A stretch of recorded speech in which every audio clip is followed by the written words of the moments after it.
Welcome to Soul Wellness with Kristen, where we get into the nitty-gritty of various holistic modalities and explore exactly how they help you heal.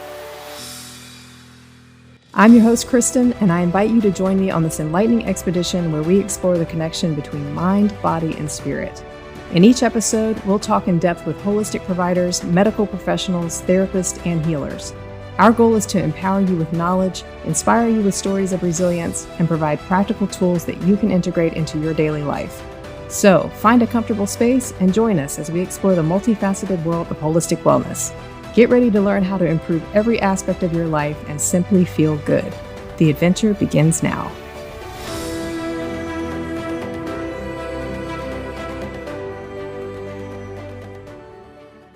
Thank you for joining us. Today I am speaking with Ryan Faught, who is a licensed massage and bodywork therapist, but does a wide range of other holistic services, including meditation instruction, integrative bodywork, and sound therapy as a personal strategy for healing and awakening. So welcome, Ryan. Thank you. Thank you, Krista. Thanks for having me. I'm excited to talk to you because you do so many different things. What ultimately led you to this journey of helping people in an integrative and holistic way? What really brought it about was many years ago, while I was on active duty in the military, I went through a series of spiritual awakenings that were really evident at the time. You know, a couple things going on. One is, this would have been 98, so there were tensions in the Middle East. It was, I felt like I had accomplished my goals as a young Marine and was ready to leave active duty. But then the spiritual awakening really spurred something else. You know, there's a different level of communication from, I guess we'll call it the great mystery of what was really going on there. So when I went to Paris, I actually went through some past life regressions, and the past life regressions were some of the most interesting experiences I'd ever been through at that point in my life, especially as a young Marine. You know, it's like you come from the rigid formality of the Marine Corp. I ended up in Paris for the last few months of my tour. What's nice about Paris is there's a fair amount of English speakers there, so there's a pretty strong expat community.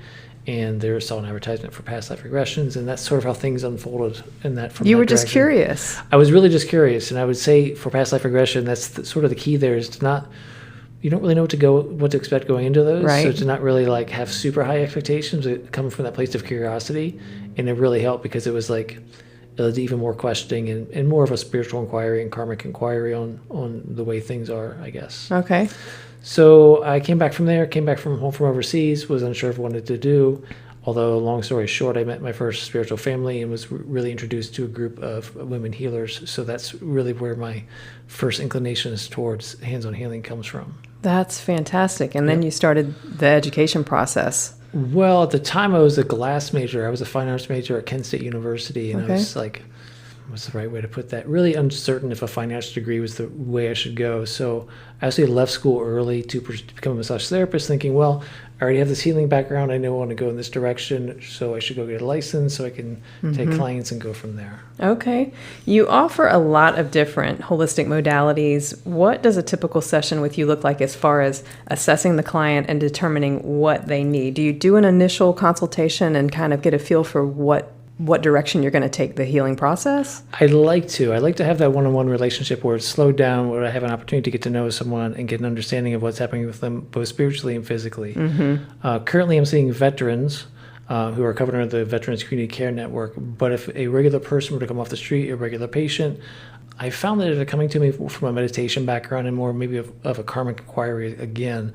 So that's kind of a client that I would be attracting, that I could spend more time with and have an open dialogue with, so I could have more time to get to know them. Okay. But then that invariably leads to chronic pain. So really we're dealing with musculoskeletal pain, chronic pain, and some of those deep-seated emotions that sit underneath those somatic tensions. So in essence, sometimes you're combining modalities. You're combining a few different things when you see a client. I am, and that's really what took me the longest. One of the longest things to get to is understanding what was being integrated. Because as much as I'd like to work with a spiritual intention, and I do, most people that come to see me come for body aches and pains. So there's a bit of a different direction because I need to be able to treat each patient and address their needs. So not everyone's going to come in off the street and saying, or not everyone's coming to see me is going to say, hey, let's, connect with spirit and do all these fun things. but my body hurts, this is going on. So that's a little bit of a balance that I have to take into consideration there. So typically they're seeking you out for body work, they're in pain, and then it's leading into more of a, well, let's see why you're having this pain and what you're holding on to, and then the emotional tension is really at the base of most chronic conditions like that. Yes. It's not my place to force that to go in any one direction. It's not anyone's choice but the person who's going through that. But there are some deep-seated emotions that really happen in there. And those emotions usually have a connection with the spiritual realms in some way, shape, or form. And I'm sure you can gracefully plant those seeds, too, when you're working on somebody body work-wise, and you can kind of, gracefully let them know there's probably some underlying, or at least question them. That's where building a relationship with a therapist is important, because it's not something I'm going to force or assume. So it takes some time for each person to get to know each other, for the person receiving the work to trust the process, but then also them to know me well enough to open up on deeper levels. So talk to me about some of the body work that you do, the hands-on manual body work that you do, because there's several different massage modalities that you incorporate. The difference there, so I do less Swedish massage and less feel-good massage and more body work. So with myofascial release, we're really working with the soft tissue and some of the chronic pain issues. With visionary craniosacral work, we're working more with the parasympathetic nervous system and getting to a deep sense of relaxation. With those combination of craniosacral therapy and myofascial release, you can alleviate a lot of concerns. But both of those come from the background in shamanism and shamanic healing. Okay. I share the shamanism and the shamanic healing so people can understand me and I feel like I'm comfortable with them, but I don't expect everyone to come to me for shamanic services. They're for aches and pains. Okay. But I also saw on your website you offer Thai massage as well. I have a background in Thai massage. When I first became a licensed therapist, I first learned Thai massage, which I still love. I have not done Thai massage in some time, though. Oh, really? Okay. So as I've grown older, I'm like, boy, I don't know if I really want to, it requires a floor mat and some other procedures, and I don't know if I would dive into a Thai massage. What's your favorite? To receive or to give? To give, or both. My favorite to receive is probably craniosacral work or actually Thai massage. I mean, a great Thai massage, when it's centered, is incredibly both nourishing and pain relieving. With the craniosacral work, it appeals to, I guess, more of my sixth sense and a deeper level of intuition. So you like to do that? That's what I know, I guess. So that's it's not even a preference. It's just that layer of depth is what I know. Okay. As far as the energy work and vibrational healing that you do, what kind of instruments are you using, and who are you helping with that type of session? There are two main components to that. One is both on the body work, on the body sound work, and one is off the body. So on the body, we use brass bowls of varying sizes. Okay. But the side walls have a different thickness, so a different level of vibration. With a fully closed session, you can have both bowls on the body or tuning forks, near the body. So where on the body are you putting a bowl? The bowls actually go mostly on the thorax. Okay. They can be in a supportive position at the heads, the feet, the arms, the legs, all these different positions for the bowls, but that's actually me holding it in place with a supportive posture. When you get to the thorax, you can actually lay them out much closer to the spine or the center of the body. After about 30 or 40 minutes, it gives a really, really nice floating, deep sense of relaxation, like ethereal, astral, like you can really, I don't want to say vacate your body, but you can really go to a different realm with the right amount of time to get to that place where you're just sinking in with the breathing and relaxing. When I first experienced as a recipient, I was like, wow, I've really got to learn this, because I'd wanted to get into music for a while, but I'm not a music player necessarily. I don't play instruments and read music. So I'm like, how can I really get into listening and get into vibrations from where I was at that point in time? That's fascinating. I've experienced tuning forks, but I've never experienced a bowl being placed on me. So that's really interesting. The bowls are nice, and what's nice is, one, it's fully clothed. The other part of that component is they're heavy, and sometimes people like the weight on their body. It's a very decompressing feeling, but can also be very comforting. So the bowls range anywhere from a few inches to several inches in diameter, and the bigger ones get, I mean, it's not like an iron skillet, but it's a noticeable weight you can feel in there. Right. Yep. Wow. And then off the body, we have frosted quartz crystal bowls, and that goes in a range of, I think I've got a set of 7 and 3 bigger ones. So those can go off the body, but those are maybe more appropriate for a sound bath or community setting. The personal stuff that you might want to try, the on the body stuff, is probably where I would start most people at. Okay. The other part of that too, though, is with those two components is I'm a glass blower. So I'm bringing these singing bowls into the mix as a glass blower. There's sort of a thing I'm doing it with glass and setting up some content, but I'm going to Corning, New York to reconnect with a person that taught me how to blow glass who works up there, but also reconnect with the material. But there's a few musical instruments that can be made from glass. So I'm sort of exploring this idea of sound healing and bringing glass blowing back into the mix with bodywork. So are you telling me that you're making your own glass crystal bowls? They are hand blown. I am making my own, but they're not crystal. Okay. They're actually just regular glass. The crystal, from my understanding, is a denser material, so it'll have a little bit of a different resonance, but this is a bit of a learning curve for me to go back to the glass studio. Oh, nice. And I'm making my classmates some singing bowls because it's like a good structure for me to get there, a good way for me to get there. And I'm sort of putting a little bit of heat on a little bit of pressure on myself because I've got to be in Asheville for the glass studio and blow glass and then get ready for year 4 and graduation, all this other stuff. So, but I've got about a little over a year to accomplish all that. But the moral of that story is with the sound therapy comes handmade glass singing bowls, which I'm working on. That is so cool. Yep. Who does that? Who makes their own singing bowls? That's really neat. No one, and that's what No one does it. And I actually have asked myself, I'm like, why am I? Deer in headlights, Ryan. Why are you the only one doing this? Why is anyone else doing this? And I think I know why. Because if you look at the frosted quartz bowls that you buy at a store, they have a rough out exterior. And when you rim sing it, that friction is what produces the vibration and the sound. These are smooth and they don't have the vibration. There's less of a vibration. So I'm like, I wonder if that's it. Like, why wouldn't anyone else be making these? So I'm sort of like, can I answer my own question on this one? Maybe this is like a fruitless endeavor, but I should give it a try. I love it because you're really invested in this. And Mostly, if you're making your own bowls, that shows a lot of... But I think what could be nice about that is there's some pretty cool coloring techniques you could do with that. And I really want to bring these bowls back into the colors of, it's called the Wu Xing, or the 5 elements in Chinese medicine. There's 5 different colors associated with the organs and what we do in Chinese medicine. So I really kind of want to bring those 5 colors into these singing bowls. Mm-hmm. Have you witnessed some major breakthroughs when you're doing this work on people? Do you have some stories of like profound things happening, or is it more like a few days later you might hear from a client where they're like, oh, I had this breakthrough? I think the biggest thing there are the subtle gestures towards emotional releases. Mm-hmm. And those aren't anything that's forced. It's just what naturally comes up from within the body. I've had very strong and potent emotional releases from body work. So those are a natural component of what we do, but they can't be forced. So you can hear, you'll often hear from recipients, a few days later, that lasted me a few days, that was great.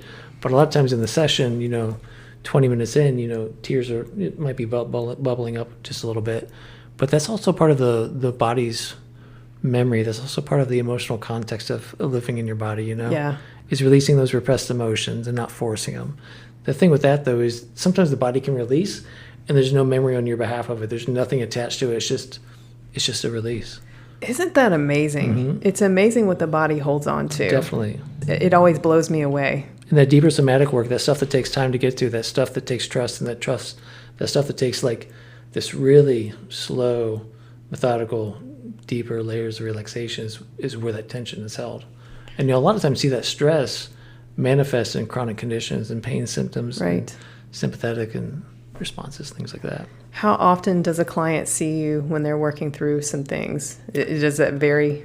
For right now, I don't have anyone on set treatment plans because I like to work with bodywork clients based on schedule and budget. Mm-hmm. I think it's great if you can, if the time and money to come every day, that's great. If you have the time and money to come once or twice a month, that's great too. So I put that ball in their court based on their time and their budget. Mm-hmm. So, but what I'd like to do is bring the meditation, the bodywork, and the sound therapy into a whole personal approach to your own healing and awakening. Because I don't think those are separate things. So when you're working with a client and meditation is on the forefront, how are you doing that? Is it like a guided meditation?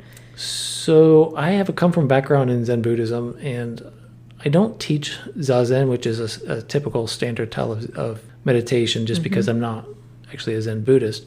But I teach a primordial sound meditation, which comes from Deepak Chopra and David Simon from the Chopra Institute.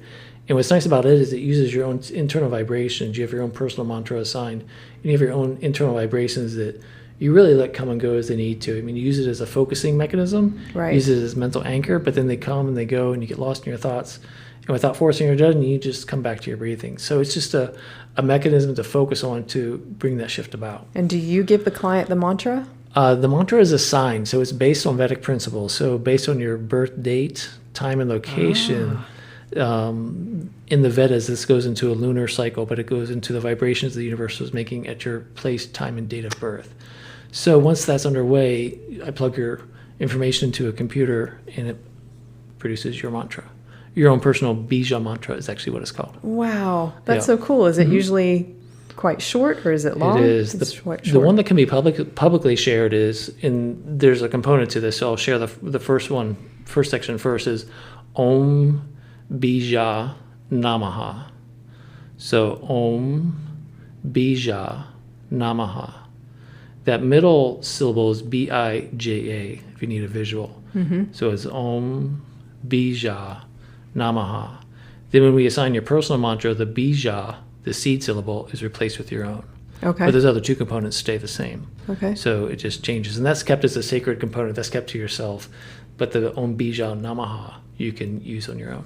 Oh, that's cool. I like that. So how do you feel like you help people that are seeking your services?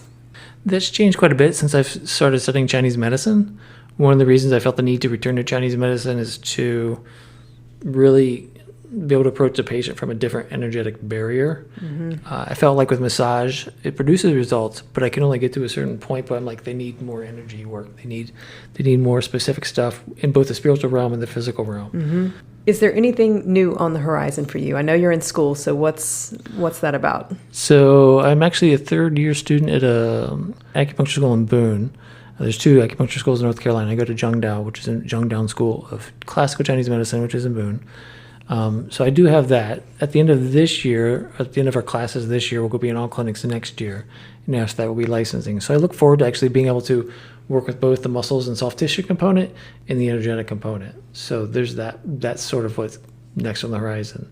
I am super excited for you to be doing acupuncture because I get asked that a lot here at the center, and we do not have anybody currently doing acupuncture at Soul Wellness right now. I see that as a good opportunity here, and the space is so nice, so it's like, it's nice to have so many practitioners to work with, but then I didn't see an acupuncturist either. So I'm like, well, maybe we should hang loose and see what happens here first.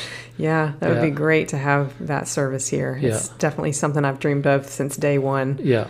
Talk to me about what a typical session with you looks like and how long. What's the length of session? So this sort of goes back to what a typical massage client expects. I would love to be able to offer a 90-minute first visit for everyone. That's pretty standard fare for acupuncture. For massage, not so much. People like to come and they like to leave. So I haven't really slowed everyone down to do that to this point. But a typical appointment for me involves an hour or 15, 20 minutes or so. We look at some structure components. We look at bony landmarks. We look at what muscles might be affected. With the veterans I've worked with, there are some more severe orthopedic concerns that obviously they're being referred to for medical massage that I have to take consideration. So I like to look at that. For women, I like to take consideration women's health. I can't treat it as an acupuncturist just yet, but it's something important to know. So there's several different components in there rather than just showing up, receiving a treatment, and leaving. I like to get to know someone. I like to be able to slow the appointment down to a certain extent where we can get an understanding of where they are and then treat their needs and then reschedule from there. So do doctors refer to you? They can. Being new to Mooresville, I'm not actually networked out into the medical community at all locally, and I know I should, but this is just where I am as far as getting into the space. And I've thought about that, but I haven't been there just yet. Yeah. But they can, definitely. The chiropractor is a good referral source. Other acupuncturists are a good referral source. Medical doctors are. Osteopaths are. There's a lot of different ways. Because I don't feel like a lot of people do medical massage. I feel like the majority are doing Swedish and deep tissue massages. And that's really one of the strengths is working from a neuromuscular and deep tissue component. So one of the things that became obvious to me as a therapist or as a massage therapist when I first started is people would come in and say, well, I want a sports massage. And I'd be like, do you want a pre or post event sports massage? Or do you want a deep tissue or deep Swedish? Or the definition of sports massage is a bit vague depending on a person's level of activity. Deep tissue, people can say they just want deep firm pressure or they need specific trigger points worked out. So when you get to medical and orthopedic massage, it's closer to specific muscle isolation and specific trigger point work with myofascial release and some other modalities in there. Okay. So neuromuscular therapy is where you'd kind of hone in on that medical aspect. Neuromuscular therapy and myofascial release. How long have you been doing this? I was first introduced to bodywork when I left active duty, so that would have been like 99. And then I got licensed. I went back to massage school in 04 and then was licensed in 05. Okay. I worked and got really burnt out from till about 08. I took quite a bit of time off and come back into and started working way back into it for getting ready for acupuncture school in like 2017 or 18. But I did take some time off because I was crispy. I was done. Yeah. Yeah. I could see how you could easily burn out doing that. It's exhausting.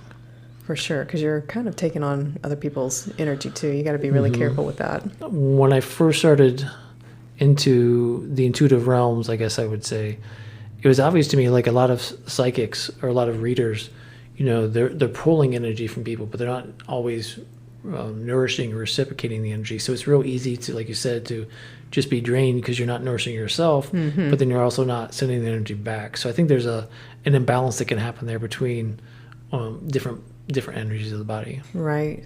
I really like what you do now that I've sat down and talked to you, because I haven't had this chance to sit down and talk to you, but now that I have, I really like the fact that you are working on somebody with a physical modality and you understand that there's an emotional component. You understand that trauma is stored in the body and you can help them get to that. Because I really feel like if that's never addressed, the chronic issue is going to stay. And even if you fix whatever is physically hurting chronically, it's going to manifest in a different way. Your body is the one thing that is trying to get your attention and tell you, hey, look a little deeper. Yeah. That's a big one, because the emotions, like as guys, especially in the veterans I've worked with, it's unfortunate because I think on one level it needs to be acknowledged and at least verbalized. Right. And I'm not there or qualified to be a talk therapist, but I think the other part of it is, like you're saying, people aren't recognizing what's happening with the body that has no words. People aren't recognizing the emotions and the sensations and the somatic tension that's really held at deeper levels that needs to be addressed. Unfortunately, we can't force that stuff out, and you can't be rushed. So you've got to really work with it and get to deeper layers. And like this is like 3-4 treatments in that someone's finally opening up. From my experience, like very few will just plop in and open up like that. Right. And I doubt seriously anybody would do that. But like I said, you can plant those seeds. You're very educated on this, and to tell them, oh, how long have you been dealing with this? Neck pain, shoulder pain, whatever. Yeah. The other part of that too is, like we talk about healing and integrative healing.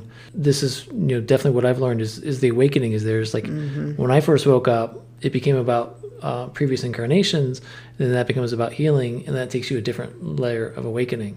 So there's a process there between healing and awakening that I think needs understood, especially for men. It's like these combat veterans coming in back from Iraq and Afghanistan, which is some time ago, granted, but they went through combat stresses I've never had to deal with. So I'm really trying to be an off-ramp for them, a safe way for them to help work through some of that stuff.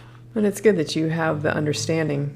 You can empathize with them. Yeah, I understand the military machine. I understand, we volunteer to go through this machine and do our thing, and then we're spit out the other end of it. Well, oftentimes with not a lot of support. Although post 9/11, there's a lot more available to veterans than there was before 9/11. So they have a lot going for it. That's good. That's good that they have you. So tell everybody how they can find you and how to book with you. 2 easy ways. One is a website. That's at kusalahealing.com, and I'll spell that for you. That is KUSA as in apple, LA, healing.com. And then the email address is scheduling@kusalahealing.com. Those are the two quickest ways. The next few weeks, I will have a scheduling link up. I'm reorganizing my scheduling systems, and I have to have my web designer install a little button, so that'll be up in the next few weeks. Perfect. Yeah. Easy to see you and easy to find you, so that's good. On the website, just hop to the contact section and shoot an email that way, or just use the email address, whatever way is easiest. And do you do an initial consult over the phone, or do you like to do that in person? I can do that. What I like to do is make sure that we're both a good fit for each other, both personality-wise and their expectations of what services I provide. So I do offer a free 20-minute discovery call. Okay. You can either phone call or Zoom just to answer your questions, make sure we're a good fit, and then go from there. Okay, great. Well, thank you so much for taking the time to talk to me today. I've learned so much about what you do, and it's fascinating. Yes, thank you. You're the best of both worlds. Try to be. Thank you. Thank you for joining us on another enriching episode of Soul Wellness with Kristen. We hope the insights shared today have resonated with you, inspiring a deeper connection to your own journey towards holistic well-being. If you enjoyed today's episode, We invite you to subscribe, share, and reach out. Your feedback fuels our mission to bring you meaningful content that educates, empowers, and uplifts. Remember, you are a vital part of this community, and together we're creating a ripple effect of positive change.